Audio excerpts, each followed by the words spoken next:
पूर्णमिदं पूर्णात् पूर्णमुदच्यते अवशिष्यते ॐ शान्ति शान्ति सर्ववेदान्तसिद्धान्त गोचरं तमगोचर गोविन्दं परमानन्दं सद्गुरुं प्रणतोऽस्म्यहम् ॐ शान्ति शान्ति शान्ति।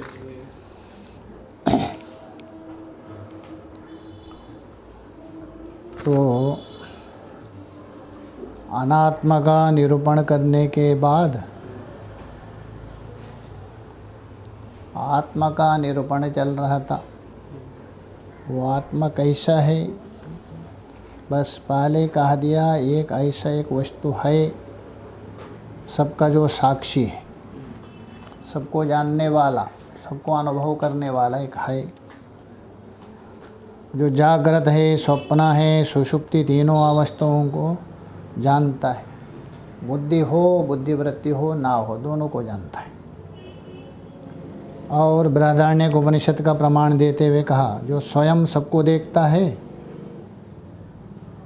और उसको कोई नहीं देखता है, क्योंकि उसके प्रकाश से सारा प्रकाशित होता है। और ये भी बता दिया, जिससे संपूर्ण जगत व्याप्त है वो किससे व्याप्त नहीं है,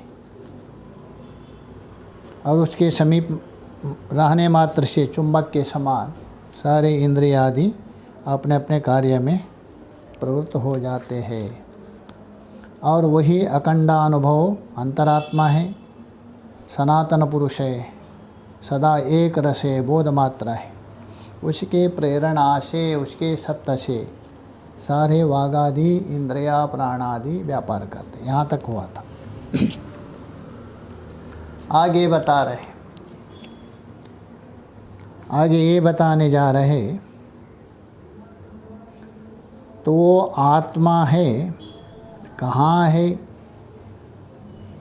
मतलब है तो सर्वत्र है। वो सर्वत्र होने पर भी विशेष रूप से कहाँ है। जैसा गाय का शरीर में सर्वत्र दूध व्याप्त होने पर भी विशेष रूप से केवल स्तन में होता है, वैसे ही यहाँ बताने जा रहे हैं। अत्रैव सत्त्वात्मनिधि गुहाया मव्याकृत आकाश उरु प्रकाश आकाश उच्चैरविवत् प्रकाशते स्वतेजसा विश्वमिदं प्रकाशयन् अत्रैव सत्त्वात्मनिधि गुहाया मव्याकृताकाश उरु प्रकाशः आकाश उच्चैरविवत् प्रकाशते स्वतेजसा विश्वमिदं प्रकाशयन्। अत्रैव, अत्रैव बोल तो यहीं।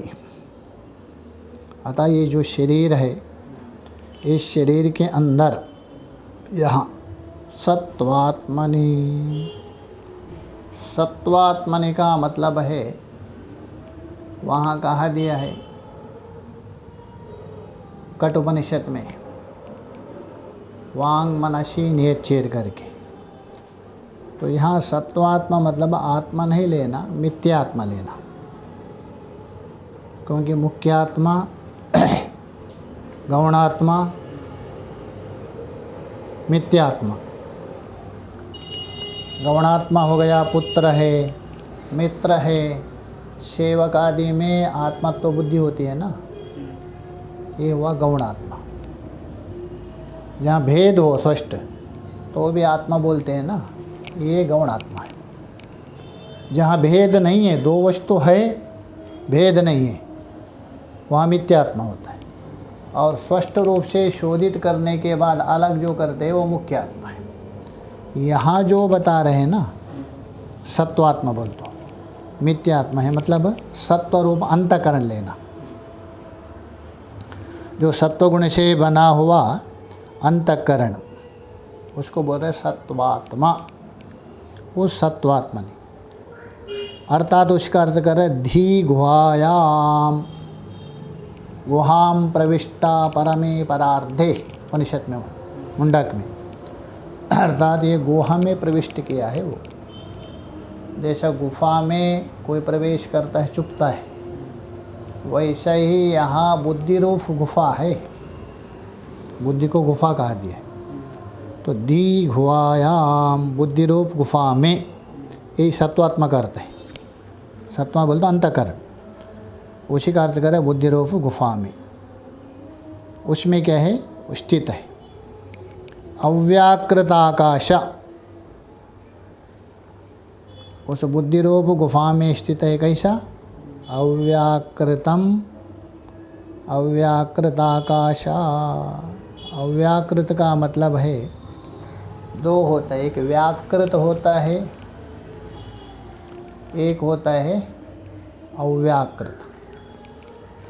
व्याकृत का मतलब है प्रकट, प्रकट रूप से जो होता है ना, स्पष्ट रूप से जो भान होता है, स्पष्ट रूप से व्यवहार करते हो नाम और रूप से, उसको व्याकृत कहते हैं। उसी को दूसरा शब्द से दिखा तो व्यक्त। और नाम और रूप से स्पष्ट व्यवहार नहीं कर सकते, आप बता नहीं सकते, उसी को कहते हैं अव्याकृत अथवा अव्यक्त। जैसा एक तरफ से आपका पेड़ है, एक तरफ से उसी पेड़ का बीज है। जैसा वट वृक्ष लीजिए, वट वृक्ष का पेड़ भी है और साथ में बीज भी है। अब किसी बच्चे को वट वृक्ष आप समझा सकते, ये पत्ता है, ये फूल है, ये शाखा है करके, किंतु बीज में जो वृक्ष है वो नहीं समझा सकते। बोल सकते बस इसमें पत्ता भी है, फूल भी है, जड़ भी है, सब कुछ है, किंतु स्पष्ट रूप से नहीं बता सकते, इसलिए वो अव्याकृत है। इसलिए हम बता रहे हैं अव्यक्त आकाश में, व्यक्त नहीं है, अव्याकृत, उस आकाश में। तो बुद्धि रूप गुफा में एक अव्यक्त आकाश, अव्यक्त बोल तो सूक्ष्म, उसको ही छांदोग्य उपनिषद के आपके 8वें अध्याय में अस्मिन दहराकाशे करके बता दिया। इंद्र और विरोचन गए थे ना, उनको कहा दिया ये दहराकाश है, उसमें तत्व है खोजना करके, उसी को दहराकाश बता दिया छोटा सा। उस अव्यक्त आकाश के भीतर, तो अर्थ हो गया बुद्धि रूप गुफा, उसमें स्थित अव्यक्त रूप आकाश, उस आकाश के भीतर। तो ये बोल रहा है अव्यक्त आकाशे, लोप हो गया है। उरु प्रकाशा, उरुहु, उरु का मतलब है उरु रवहा अथवा विस्तार। उरु कहते विस्तार, फैला हुआ, एक परम प्रकाशमय रहता है। कहाँ रहता है? बुद्धि रूप गुफा के भीतर में, जो आकाश संज्ञक जो बता दिया, उसी के अंदर एक व्यापक विलक्षण परम प्रकाशमय रहता है। कौन? आकाश, वो भी आकाश है। देखिए यहाँ दो बता रहे, एक बुद्धि रूप आकाश में और दूसरा एक आकाश रह रहा है। इसका मतलब आकाश भी मैत्रेय उपनिषद में कहा दिया 3 आकाश है। एक कहा दिया भूताकाशा, चित्ताकाशा, चिदाकाशश्च। एक तो भूताकाश है, भूताकाश बोल तो पंचभूतों में जो आकाश है, पृथ्वी से लेकर आकाश तक जो बता दिया वो आकाश। और उसके बाद चित्ताकाश कहते हैं। तीसरा है चिदाकाश, चैतन्य रूप। 3 भेद की है। तो इसलिए हम बता रहे, तो बुद्धि रूप अव्यक्त आकाश के अंदर एक कैसा उरु प्रकाश रूप आकाश, विस्तार व्यापक प्रकाशमय एक आकाश है। और वो कैसे है? आकाश उच्चैरविवत् प्रकाशते, और रविवत बोल तो सूर्य के समान। जैसा सूर्य आकाश में रहकर सबको प्रकाशित करता है, उसी प्रकार उच्चई प्रकाशते। उच्चे मतलब अत्यंत तेज रूप से, व्यापक रूप से प्रकाशित कर रहा है। जैसे सूर्य जगत को प्रकाशित कर रहा है, इसी प्रकार ये भी प्रकाशित कर रहा है। वो कौन है? और कोई नहीं है, आत्मा है। उच्चे बोल तो ऊंचा। ऊंचे का मतलब यहाँ विशिष्ट रूप से, तेज रूप से प्रकाशते। किसको प्रकाशित कर रहे हैं? सारे जगत को, अनात्मा पदार्थ को प्रकाशित कर रहे हैं। जैसे सूर्य सबको प्रकाशित कर रहे हैं वैसा। अच्छा, कहाँ से प्रकाशित कर रहे हैं वो? स्वतेजसा। स्वतेजस बोल तो अपने ही तेज के द्वारा, दूसरे तेज से नहीं, अपने ही तेज। तेज का मतलब है सत्ता लेना। सूर्य जैसे तेज नहीं लेना, जलाने वाला तेज नहीं लेना। यहाँ तो प्रकाशमया ज्ञान रूप तेज से। इदं विश्वं प्रकाशयन्। इदं विश्वम, इस संपूर्ण जगत को, प्रकाशयन बोल तो प्रकाशित करता हुआ, सारे जगत को प्रकाशित करते हुए, देदीप्यमान करता हुआ क्या हो रहे? उच्चई प्रकाशते, वो परवान है।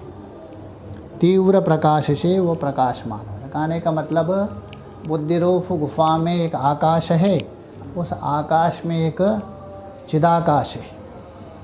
वो क्या करता है? सारे जगत को प्रकाशित करते हुए अत्यंत जो देदीप्यमान तीव्र रूप से सबको प्रकाशमान है, वो स्वरूप है हमारा, दूसरा कोई नहीं। आगे जो बता रहे, जो चाहे तो आपका मन हो, अहंकार हो, सारा जो कार्य है सबको जानता है वो। उसके नज़र से, उसकी दृष्टि से कोई ओझल नहीं हो सकता, उसको बता रहे। ज्ञाता मनोहं कृति विक्रियाणां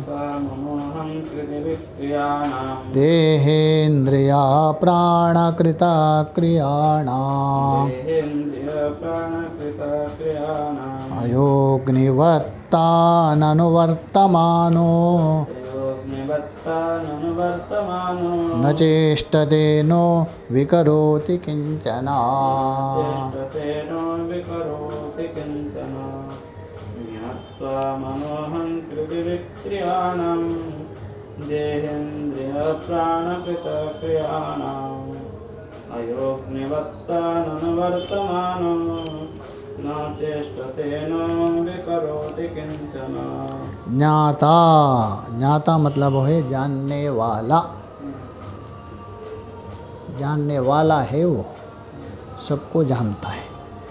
अच्छा, किसको जानने वाला है? किसको जान रहे? मनः अहंकृति विक्रियाणाम।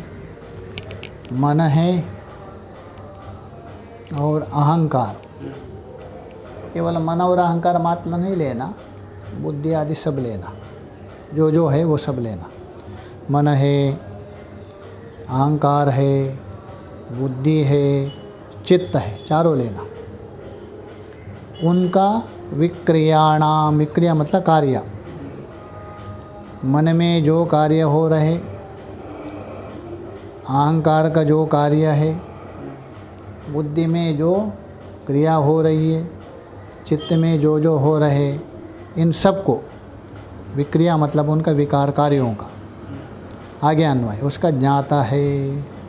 किन किन का? मन बुद्धि अहंकार, चित्त में होने वाला जो विकार, इनमें जो विकार होता है, देखिए जैसे कभी मन में राग उत्पन्न होता है, उसको भी जानता है। कभी क्रोध उत्पन्न होता है, उसको भी जानता है। कभी कामना उत्पन्न होती है, कभी मोह उत्पन्न होता है। ये सब ये विकार है मन के, 6 माना जाता है। काम, क्रोध, लोभ, मद, मत्सर आदि, इन विकारों को वो जानता है। एक दूसरा, देहेन्द्रिया प्राणः कृता क्रियाणाम ज्ञाता। यहाँ भी ज्ञाता का अन्वय कर दीजिए। देहा मतलब शरीर, देह का मतलब शरीर, और उसके अंदर रहने वाले इंद्रिया, और उससे भी अंदर रहने वाला प्राण, सबका क्रिया। इन शरीर का क्रियाओं को जानता है, शरीर में जो जो क्रिया है उसको पता है। इंद्रियों में होने वाले दर्शन आदि जो क्रिया है उसका भी जानता है। तभी मैं घट को देख रहा हूँ, मैं शब्द सुन रहा हूँ। तो शरीर की क्रिया, इंद्रियों की क्रिया और प्राणों में होने वाली क्रिया। जैसा बोलते हैं मेरा श्वास ठीक नहीं चल रहे, जुकाम हो गया, रुक रहे करके। तो प्राण आदि क्रियाणाम ज्ञाता। तो दो का, मनोबुद्धि अहंकार का भी ज्ञाता है और इनका भी ज्ञाता। अयोग्निवत, अयोग्नि मतलब लोहा, आया मतलब लोहा। अग्नि बोल तो तपाया हुआ लोहा। जैसा लोहे को गर्म करने से क्या होता है, लाल हो जाता है।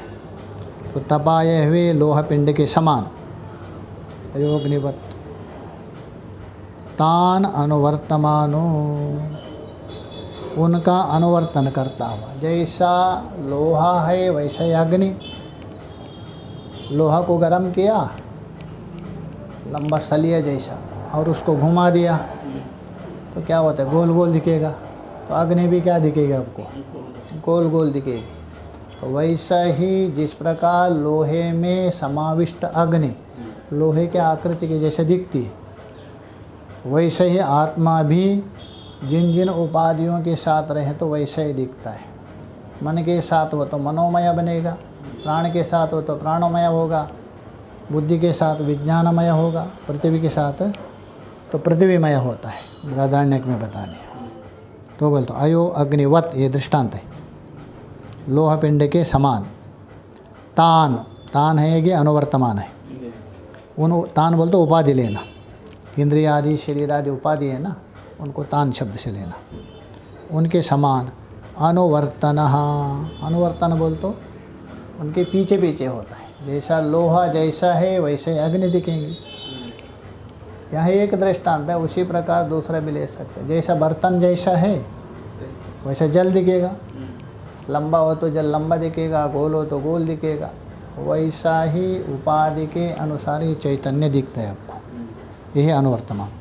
न चेष्टतेनो विकरोति किंचना, वास्तव में वो कुछ चेष्टा नहीं करता है। जैसा लोहे में सलिया में आपने गरम किया और लोहा को घुमा दिया, तो क्रिया किस में हो रहा है, लोहे में, अग्नि में नहीं है, किंतु अग्नि में दिख रहे। वैसे ही वो चेष्टा नहीं करता है।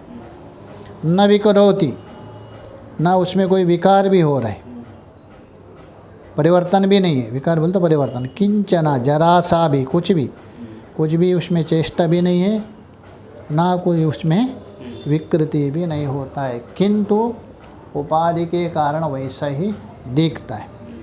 तो विकृति और चेष्टा क्यों नहीं होता है, उसके लिए प्रमाण दे रहे कठोपनिषद और गीता के दूसरे अध्याय, उसका प्रमाण दे रहे। दोनों में भी आए, गीता का दूसरे अध्याय में भी आया है और कठोपनिषद में भी आया है, उसको प्रमाण दे रहे। अर्थात उसमें विकार नहीं है करके। न जायते नो म्रियते न वर्धते, न क्षीयते नो विकरोति नित्या, विलीयमानेऽपि वपुष्ममुस्मिन्,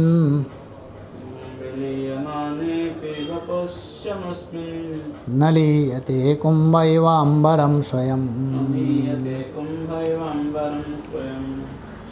जायते न म्रियते न वर्धते, न क्षीयते न विकरोति नित्यः, विलीयमानेऽपि वपुष्यमुस्मिन्, न लीयते कुम्भैवाम्बरं स्वयं। दूसरे अध्याय में न जायते म्रियते वा कदाचिन, कठोपनिषद में न जायते म्रियते वा विपश्चिन, वहाँ कदाचित आया, कट में विपश्चित आ गया।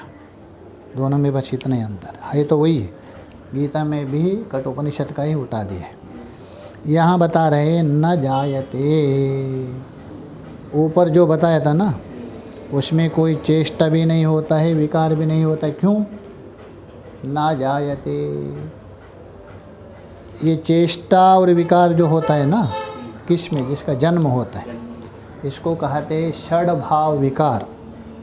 इसी का नाम है षड। जायते, अस्ति, वर्धते, अपक्षीयते, विपरिणमते, विनश्यते। 3 जायते, अस्ति, वर्धते, ये बढ़ने की अवस्था, और 3 घटने की अवस्था, ऊपर चढ़ने की और नीचे की। तो इसलिए ना जायते, इसका जन्म नहीं होता है। क्यों नहीं जायते? गीता में अजो नित्य शाश्वत वयम करके उत्तर दे उसका। अच्छा, जिसका जन्म ही नहीं है, मृत्यु कहाँ से होगा? न म्रियते, वो मरता भी नहीं। अच्छा, जन्म और मृत्यु से रहित न वर्धते, बढ़ता भी नहीं है। बढ़ना घटना उसी का काम होता है, जिसका जन्म हुआ वही बढ़ता है। इसलिए ना वर्धते, बढ़ोतरी नहीं होती उसमें। अच्छा, बढ़ोतरी नहीं हो गई, न क्षीयते, अतः वो घटता भी नहीं। घटना बढ़ना किसका? शरीर का धर्म है। और न विकरोति, उसमें कोई भी विकार नहीं। 6 विकारों में कोई भी विकार नहीं। षड भाव विकार में कोई भी विकार नहीं प्राप्त होता है। क्यों? ये नित्या, वो नित्य है। वो नित्य मतलब तीनों कालों में, तीनों अवस्थाओं में कोई परिवर्तन नहीं, वैसा है जैसा ही रहेगा, इसलिए नित्य है। अच्छा, कोई कहेंगे शरीर नष्ट होने से वो नष्ट होता होगा, बोलते हैं ना वो मर गया, वो समाप्त हो गया, ऐसा व्यवहार तो करते। तो आपने कैसे कहा मरते नहीं है, और उसका जन्म हुआ, ऐसा व्यवहार तो करते। तो उसका उत्तर दे रहे, देखिए, विलीयमाने भी वपुषी अस्मिन वपुषी। वपुषी है कि अस्मिन है, हेण हो गया, अस्मिन वपुषी। अस्मिन बोल तो ये शरीर, वपु बोल तो शरीर। ये जो दिख रहे शरीर, उस शरीर का विलीयमाने, शरीर तो लीन होता ही, शरीर तो नाश होना ही, कितने भी बड़ा व्यक्ति क्यों ना हो, अंततः जाके शरीर उसका नष्ट होगा। भगवान राम जी आ गए, वो भी शरीर समाप्त हो गया। कृष्ण जी आ गए, उनका भी नहीं रहा। शंकराचार्य जी भगवान आए, उनका भी नहीं रहा। तो शरीर नष्ट होना ही। अस्मिन वपुषी बोलते ये शरीर लीन होने पर भी न लीयते, ये कभी लीन नहीं होता है। शरीर के अंदर जो रहने वाला क्षेत्रज्ञ तत्व है, आत्मा तत्व है, प्रत्येगात्मा तत्व है, भिन्न भिन्न नाम है उसका। जीव मत लीजिए, जीव तो नाश होता है जीवत्व को लेकर। प्रत्येगात्मा, कूटस्थ आत्मा और क्षेत्रज्ञ स्वरूप, वो नष्ट नहीं होता है। कैसा? कुंभ इव अंबरम स्वयं, जिस प्रकार घट है, तो घट के अंदर जो आकाश, जैसे घट को बना दिया कुलाल ने, उसके अंदर जो आकाश है, तो बोलते घट आकाश उत्पन्न हुआ, व्यवहार होता है। और घट नष्ट होने से, घट तो नष्ट हो गया, किंतु उसके अंदर का आकाश नष्ट नहीं। जैसा हम बैठे हैं कमरे में, इसमें आकाश में बैठे, ये मकान नष्ट होने पर भी आकाश नष्ट नहीं होता है। वैसा ही मकान के समान ही शरीर, अंतःकरण आदि, वो नाश होने पर भी उसके अंदर रहने वाला आत्मा नष्ट नहीं होता है। वो जैसा का तैसा, उपाधि के कारण उपाधि जैसा व्यवहार होता है, वो तत्व है। आगे जो बताएंगे प्रकृति और उसका विकारों से वो भिन्न है, अलग विलक्षण है, दृष्ट है, उसको बताएंगे। इन सबसे अलग है वो, जितनी भी, चाहे तो स्थूल प्रकृति हो, चाहे तो सूक्ष्म प्रकृति हो, 2 होती है। एक स्थूल, ये शरीर 8 हो, उसमें 8 प्रकृति में 7 स्थूल माना जाता है। एक मूल प्रकृति, उनसे परे है, वो बताने जा रहे हैं आगे। ओम पूर्णमिदं पूर्णात् पूर्णमुदच्यते पूर्णस्य पूर्णमादाय पूर्णमेवावशिष्यते। ओम शांति शांति शांतिः। शंकरं शंकराचार्यं केशवं बादरायणं सूत्रभाष्यकृतो वन्दे भगवन्तौ पुनः पुनः।